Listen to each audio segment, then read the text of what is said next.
Hello, this is Dr. Tom Loeb from L2 Bio, and I want to show you how to pack up your specimens for shipment. So this is a specimen that we just took today on a patient. So the first thing we do is take some parafilm, and we want to take a little strip of parafilm just to seal the top, just to make sure that it doesn't come off in shipping. So we'll kind of wrap this around real tight just to seal it, and then we'll place the specimen in a biohazard bag.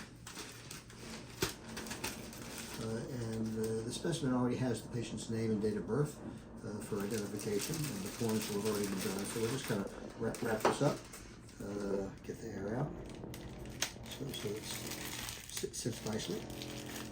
And then we have our insulated shipping box. So the first thing we'll do is take one of these S7361 gel packs from Uline and place this at the bottom of the pack.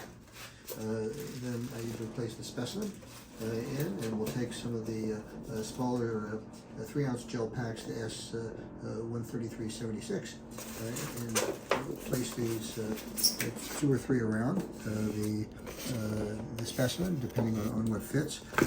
And we want to make sure that the top fits snugly. So here we can get the top snugly down, and just to prevent any leakage, we're going to tape this up securely. So we'll just tape this up so that there's no leak.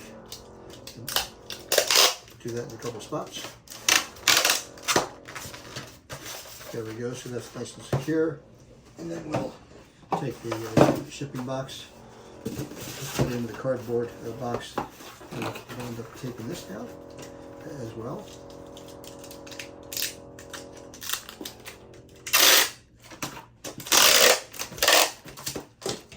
And there you have it. It's ready for your FedEx label, and ship it off. So thank you very much.